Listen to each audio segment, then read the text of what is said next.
አልሰማንም እንዳትሉ ላልሰሙም አሰሙልኝ። በሳውዲ አረቢያ አዲስ ህግ ወጥቷል ማለት ነው። እንደዚሁም በሳውዲ አረቢያ ላይ በጣም በርካታ ኢትዮጵያውያን የሞት ፍርዳቸውን እየተጠባበቁ ይገኛሉ።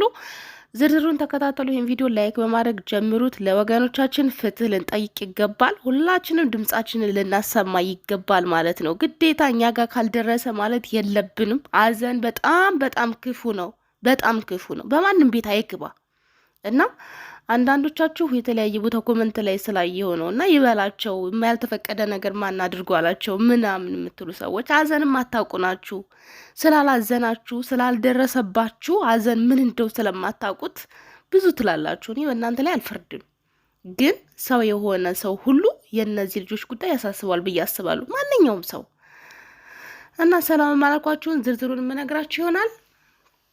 ሰላም ሰላም፣ እንዴት ናችሁ? ወደ ተከበራችሁ ቤተሰቦች ደህና ናችሁ? እኔ ያለው እግዚአብሔር ይመስገን። እናንተም በያላችሁበት ዓለም ቅርንጫፍ ሰላማችሁ ብዝት ትርፍ ይልኝ እላለሁ። ምክንያቱም ያው ከምንም ነገር በላይ ሰላም ይቀድማል። ሰላም ከሌለ ሁሉ ነገር ከንቱ ነውና ሰላማችሁ ይብዛ እላለሁኝ። ዛሬ እንግዲህ ይዤላችሁ የመጣሁት በመጀመሪያ ደረጃ ያው በሳውዲ አረቢያ ላይ አዲስ ህግ ወጥቷል ማለት ነው፣ ሰራተኞችንና አሰሪዎችን በተመለከተ። እንደዚሁም ደግሞ በሳውዲ አረቢያ ላይ በጣም በርካታ ኢትዮጵያውያን የሞት ፍርዳቸውን እየተጠባበቁ ይገኛሉ። እንግዲህ በእነዚህ ወንድሞቻችን ዙሪያ እጅግ በጣም በጣም ነው ልብ ያዘ ነው ማለት። አንዳንድ ሰዎች ፍትህ እየጠየቁ ቢሆንም ግን እንደውም የሚገባውን ያክል ፍትህ እየተጠየቀ አላየሁም እኔ በግሌ ማለት ነው። ምክንያቱም በጣም ሁኔታው በጣም ነው የሚያሳዝነው። በጣም ብዙ ሰዎች ናቸው እስካሁን ድረስ እንግዲህ ጉርሻ እንኳን እንዳወጣ 5 ሰዎች የሞት ፍርዱ ተፈጽሞባቸዋል ተብሏል። እንደዚሁም በተመሳሳይ ደግሞ የሚጠብቃቸው በጣም በርካታ ኢትዮጵያውያን ናቸው አሁን ላይ ማለት ነው፣ ሞታቸውን እየጠበቁ ነው ያሉት። ለእነዚህ ሰዎች ፍትህ አለመጠየቅ ምን ማለት ነው የሚለው ነገር እኔ በጣም ጥያቄ ፈጥሮብኛል። ማለት ፍትህ ይጠይቃሉ ብዬ የጠበቅኳቸው ሰዎች ነበሩ። ምንም ዝም ነው በቃ እንደ ተራ ነገር ነው የታየው። አንዳንድ አጀንዳ ተነስቶ እንደ ብዙ ነገር ሲወራ እነዚህ ኢትዮጵያውያን ግን ምንም ነገር ሳይወራላቸው የሚገባቸውን ከበር ሳያገኙ በመቅረታቸው በጣም ነው የተገረምኩት እኔ በግሌና እኔ የራሴን ድምፄን አሰማለሁ። ፍትህ መጠየቅ እፈልጋለሁ። ሰው የሆናችሁ በሙሉ ባላችሁ ነገር ፍትህ ጠይቁ። ፍትህ ለወንድሞቻችን ይገባቸዋል። ለምን እንደዚህ አደረጉ፣ ለምን እንደዚህ አደረጉ ይገባቸዋል አትበሉ። እውነቴን ነው የምላችሁ፣ እንደዚህ አትበሉ። ብትችሉ ዝም በሉ። እኔ ኮመንት ላይ ተጽፎ ላየሁት እኔ የተሰማኝ እኔ ነኝ የማውቀው። አዘን የማታውቁ ሰዎች ናችሁ እንደዛ ብላችሁ የምትኮምቱት። ለምን እንደዚህ ያልተፈቀደ ነገር እንደዚህ ያደርጉ፣ ለምን የሚጠጣ ነገር ሸጡ ይበላቸው እንደዚህ። እኔ እንጃ አላቅም። እናንተ እንደዚህ ማለት ቤተሰብ እንደመግደል። እውነት ለመነጋገር እነዚህ ኢትዮጵያውያን የሆነ ነገር ሆኑ ማለት እኔ እንደ አገር ነው ማስበው። አገር ሞተች ብዬ ነው ማስበው በእውነት። እስካሁን የሆነው ሆኗል። እስካሁን የተፈጸመባቸው ተፈጽሞባቸዋል። ነገር ግን ለቀሩት ኢትዮጵያውያን ሁሉም ሰው ፍትህ ሊጠይቅ ይገባል ብዬ አስባለሁ። ድምጻችሁን አሰሙ። ለወገኖቻችን ድምጻችንን ልናሰማ ይገባል። እባካችሁ ሁላችሁም ፍትህ በሳውዲ አረቢያ ላይ በስር ላይ ለሚገኙ ሞታቸውን ለሚጠባበቁ ኢትዮጵያውያን ፍትህ እያላችሁ ድምጻችሁን ባላችሁ ነገር አሰሙ። እነዚህ ሰዎች አንድ ነገር ሆኑ ማለት ስንት ሰው ቤት ነው የስንት ሰው ቤት ድንኳን የሚተከለው? ስንት ሰው ነው ልቡ የሚሰበረው? ስንት እህት ወንድም ነው ህልሙ የሚጨልመው? ስንት እናት ናት 9 ወር ሙሉ አርግዛ በጉልበቱ ነው ማንም ሰው የሚሰደደው። ማንም ሰው የሚሰደደው አብዛኛው ሰው ስደት አረብ ሀገር ላይ ያለ በጉልበቱ ነው የሚሰደደው። ጠፍቶ ነው የሚሰደደው አብዛኛው። ወይ ጠፍቶ የመን ድንበር ከደረሰ በኋላ ይደውላል፣ ወይ የሆነ ቦታ ከደረሰ ማንም ተፈቅዶለት አረብ ሀገር የተሰደደ አለ ብዬ አላስብም።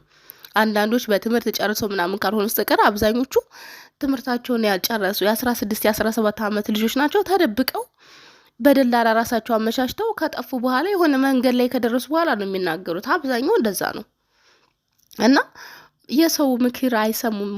ያለው ነገር ከባድ ነው፣ በእነሱም አይፈረድም። አሁን ግን ያሉበት ሁኔታ እንደዚህ ሆኑ እንደዚያ ነው በዚህ ምክንያት ነው ይበላቸው ምናምን ከማለት ይልቅ ፍትህ ብንጠይቅ የሚሰማን አካል ካለ። በእርግጥ መንግስት ሁሉንም ነገር ያውቃል፣ ግን ደግሞ የበለጠ ተጽዕኖ ቢደረግ እነኚህ ልጆች የሆነ ነገር እንዳይሆኑ አሪፍ ነው ብዬ አስባለሁ፣ እንደኔ ማለት ነው። እና በሳውዲ አረቢያ ላይ ላሉ ወገኖቻችን ፍትህ ልንጠይቅ ይገባል እውነት።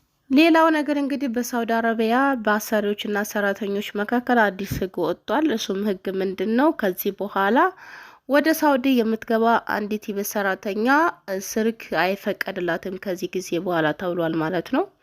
እሱም እንግዲህ የሆነበትና የጸደቀበት ዋናው ዓላማ ምንድነው? በርካታ የመዳም ቅመሞች ወይንም ደግሞ መዳም ቤት የሚሰሩ ሰዎች ከመዳም ቤት እየጠፉ እየኮበለሉ ስለሆነ ከሰው ጋር እየተገናኙ ስለሆነ በስልክ በዛ መንገድ ስለሆነ እየኮበለሉ ያሉት እንደዚያ እንዳያደርጉ ስልክም የሚደውሉት ምንም የሚያደርጉት በአሰሪዎቻቸው ስልክ ነው ተብሏል። ከዚህ በኋላ ማለት ነው ያለው ነገር ይሄ ነው ቤተሰቦቼ። አዲሱ ህግ አዲስ የወጣው ህግ ይሄ ነው እና ምንድነው መላችሁ በዚሁ አጋጣሚ እንደው ሳውዲ አረቢያ ባትሄዱ። በእርግጥ ሁሉም ሰው ምርጫው ነው፣ ሁሉም ሰው ምርጫው ነው። ነገር ግን አንድ ኮመንት ላይ ያየሁት ልጅ የኮመንታችሁ በጣም ነው ያስገረመኝ። በቃ አላህ ለአንዴና ለመጨረሻ ብቻ አግሪን ከዚህ ሀገር በሰላም አውጣኝ እንጂ ሁለተኛ ወደዚህ ሀገር አልመለስም ብላ ነው ኮመንት ያደረገችውና እያንዳንዳችን ውስጥ የሆነ ስሜት አለ።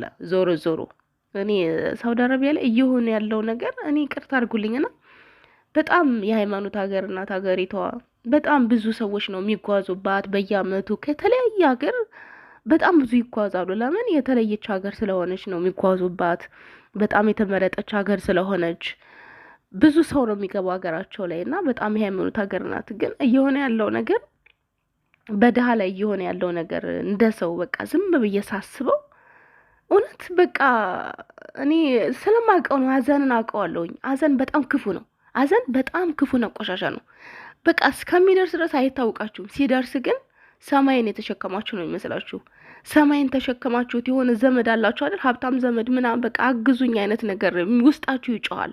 ባባችሁ ግን አትናገሩትም። ግን ሰማዩን የተሸከማችሁትን የሆነ ሰው ቀና ቢያደርግላችሁ ትመኛላችሁ።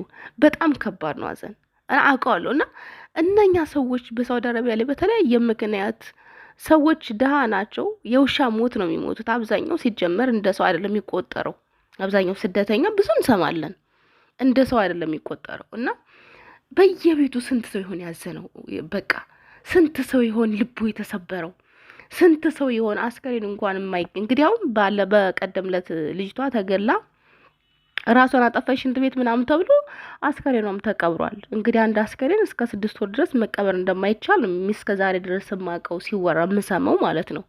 ነገር ግን ራሷን አጠፋች ተባለች። እንግዲህ ራሷንም ታጥፋ ምንም ትበልምን ራሷን ማጥፋት ሁኔታ አሳማኝ አይደለም። ያው ልጅቷ ራሷን ነፍሷን ለማዳን በጣም ብዙ ጥረት አድርጋ ነበር፣ በጣም ለፍታ ነበር፣ በጣም ጀግና ናት። ግን በስተመጨረሻ በምን አይነት መልኩ ወደ ቢሮ እንደወሰዷት ባይታወቅም እዚያ ወስደው ሽንት ቤቱ እንግዲህ ራሷን አጠፋች የተባለችበት ቦታ በጣም በቃ የማይዋጥ ነገር ነው በጭራሽ ማለት ነው።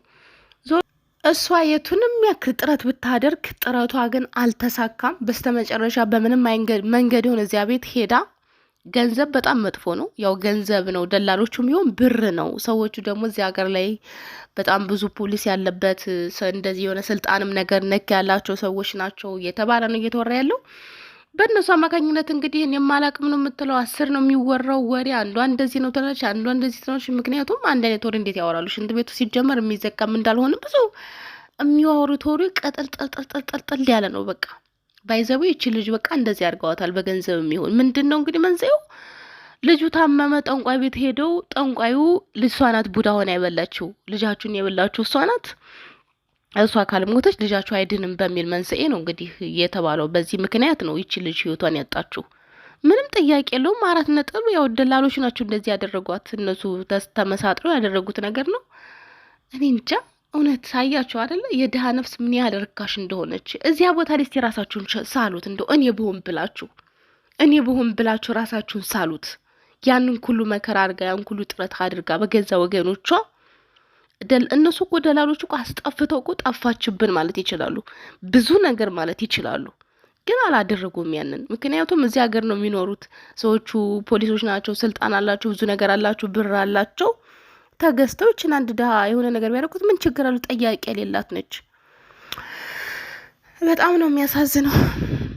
በጣም ነው የሚያንገበግበውና ምልላችሁ ነው እንደው ሳውዲ አረቢያ ሳይሆን የተሻለ ሀገር ሂዱ፣ ወደ ዱባይ ሂዱ፣ ወደ ኩዌት ሂዱ፣ ወደ ኳተር ሂዱ፣ ሌላ ሀገር ሂዱ። እኔ ሌላ ሀገር እንደዚህ ክፉ ነገር ሰምቼ አላውቅም። ማለት አለ በጣም ብዙ ሰዎች እንደዚህ የሚያወሩ የተለያዩ ወሬ የሚወራባቸው ሀገራቶች አሉ። ግን እንደ ሳውዲ አይደለም። በጣም ይቅርታ አድርጉልኝ። እኔ በቃ ከአንዴም ሁለቴ በእነሱም አይፈረድም። ከአንዴም ሁለቴ እኔ እንኳን ያየሁትን ባይኔ ከአንዴም ሁለቴ ኢትዮጵያውያን ውጡልኝ፣ ከሀገራችን ውጡ ተብሎ ሲወጡ አይቻለሁ፣ ከአንዴም ሁለቴ ማለት ነው። ባዶ እግራቸውን 20 ዓመት 30 ዓመት ሰርተው ባዶ እግራቸውን ጫማ እንኳን ሳያደርጉ ይገቡ አሉ፣ አይተናቸዋል። እና ያ ሁሉም ሆኖ ድጋሚ ይሄዳሉ። በእነሱም አይፈረድም። ግን የሁሉ ሆኖ ሌላ ሀገር ለምንድን ነው የማትሰደዱት? አላውቅም በእውነት። እና አሁን ዞሮ ዞሮ በእነዚህ በወንድሞቻችን ላይ እውነት ሁላችሁም በየሃይማኖታችሁ ጸሎት አድርጋችሁ ዱአ አድርጋችሁ ፈጣሪ በሰላም ወደ ሀገራቸው እንዲመልሳቸው አርጉላቸው። ከፈጣሪ ታገኙታላችሁ፣ ከእናታችሁ ታገኙታላችሁ። እቺ ሴት ያቺ እናት 9 ወር ተሸክማ አጥብታ ደረቅ ጡቷን የለፋ ጡቷን አጥብታ አሳድጋ እነኚህ በጉልበታቸው ጉልበት ሲያወጡ ጣፍተው ሄደው አሁን እኮ ስንት ሴት ነች አሁን ባሁን ፈጣሪ ቤት ይቁጠሩ እያለች ከዛሬ ነገ ምን ያሰማኝ ይሆን እያለች ያለችው ስንት ሴት እንደሆነች ፈጣሪ ይቁጠሩ። እና እግዚአብሔር አምላክ የእናቶቻችን አምላክ በሰላም በጤና ወደ ሀገራቸው እንዲመልሳቸው ምኞቴ ነው። የሳውዲ መንግስትም ርህራሄ ያድርጉላቸው፣ እንደው ፈጣሪ እንዲመልሳቸው እመኛለሁኝ። እውነት ይሄ ካልሆነ ግን በእውነት ለሁላችንም እኔ በግሌ በቃ የማይረሳ ጠባሳ ነው ብዬ ነው ማሰብ። ጭራሽ የማይረሳ ነገር ማለት ነው በጭራሽ። ምክንያቱም እነዚህ ድሃዎች ናቸው፣ እነዚህ ረሀብተኞች፣ እነዚህ ችግረኞች ራብ ያጣው እነዚህ እኮ ኦልሬዲ የተቀጡ ናቸው። ሲጀመር የተቀጡ ሰዎች ናቸው ለኔ እውነት። በዚያ በረሃ ወጥተው ተሰደው ያን ሁሉ መከራ አሳልፈው እንደገና ደግሞ እዚህ ሀገር ላይ ከዛሬ ነገ ከያዝኩ በፖሊስ ተያዝኩ እያሉ ሲጠባበቁ ቆይተው እንደገና ደግሞ እንደዚህ አይነት ነገር እኔ ብቻ በጣም የሀገራችንን ሕግ ወደድኩት፣ የኢትዮጵያን ሕግ ወደድኩት። ይቅርታ ሴቶች ተደፍረው ምን ብለው ታሰሩ 13 ዓመት 14 ዓመት በቂያቸው ነው። በጣም ከይቅርታ ጋር ወደድኩት። ምክንያቱም ይሄ ሁሉ ኢትዮጵያዊ በሰው ሀገር በእውነት እኔ በጣም ይቅርታ አድርጉልኝ፣ የሀገሬን ሕግ ወደድኩት። በቃ ኢትዮጵያ ለዘላለም ትኑር፣ ኢትዮጵያ ለዘላለም ትኑር። እውነት የኢትዮጵያ አምላክ ኢትዮጵያን ከፍ ያድርጋት። ምክንያቱም ሰው በሞተ ምንድን ነው የሚገኝ ጥቅም አለ? የሚገኝ ነገር አለ? ሚስጥ ሆነን እንበለዋለን? ምን እናደርገዋለን? ከተቀጣ እኮ 1 ዓመትን በቂ ነው። 1 ዓመት ሙሉ ሰው ተታሰረ፣ የሚወደው ሰው ጋር አይሄድም። የሆነ ሰው ቢሞትበት ሄዶ መቅበር አይችልም። ብዙ ነገር እኮ ነው 1 ዓመት ሙሉ ራሱ የምትቀጡት ትምህርት። 13 ዓመት 14 ዓመት ለካ ብዙ ነው። እስከ ዛሬ ድረስ ቁጭት ይሰማኝ ነበር። አንድ ሴት ተደብራ፣ አንድ ሴት ብዙ ነገር ደርሶባት፣ አንድ ሴት እንዲኮና ለምንድን ነው ሰው እንዲህ በቀላሉ የሚቀጡት እያልኩኝ እቆጭ ነበር። ነገር ግን ኢትዮጵያ ፊት አውራሪ ነች፣ አገሬ ፊት አውራሪ ነች ለኔ። ይሄ ሁሉ ኢትዮጵያዊ ግን መጠጥ ሸጣችሁ በሚል ሰበብ ህይወቱን ታጣ። ኢትዮጵያ የእግዚአብሔር ሀገር ናት። ኢትዮጵያ ፊት አውራሪ ነች ለኔ ምን ጊዜ ማለት ነው። ከዚህ በኋላ በኢትዮጵያ ህግ ስር እውነት ኮመንት አልሰጥም። ይሄን ነው የምነግራችሁ ነገር የመጨረሻ። ምንም አይነት ኮመንት የለኝም ለሀገራችን ህግ።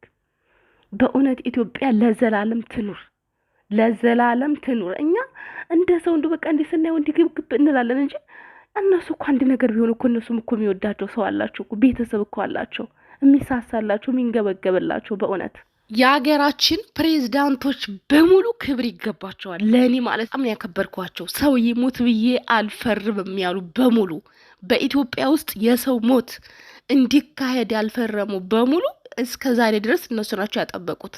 ሁሉም ቢሆኑ ፕሬዝዳንቶች እየተከተሉ የቀደሞችን እየሄዱ ያሉትና በጣም በጣም በጣም ክብር ይገባቸዋል።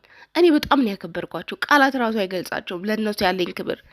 እንዲህ እናንተ ቁጭ ብላችሁ ቤታችሁ አመዛዝኑና ሚዛናችሁን አስቀምጡና መዝኑ ሁሉንም ነገር። ይሄ ያልነግራችሁም እኔ መዝኑት። ግን ኢትዮጵያ ሉዓላዊት ናት፣ ለካ ፊት አውራሪ ነች። በእውነት ኢትዮጵያ እውነትም የእግዚአብሔር አገር ናት። እግዚአብሔር የወደዳት ሀገር። የሰው እኔ እንዲህ አላላችሁም፣ አላወራም፣ እንትናንም አለልም። ነገር ግን ኢትዮጵያ ለዘላለም ትኑር። ፈጣሪ ወንድሞቻችንን በሰላም ለሀገራቸው ያብቃቸው። በድጋሚ እስከምንገናኝ ሰላማችሁ ይብዛልኝ። ቻው።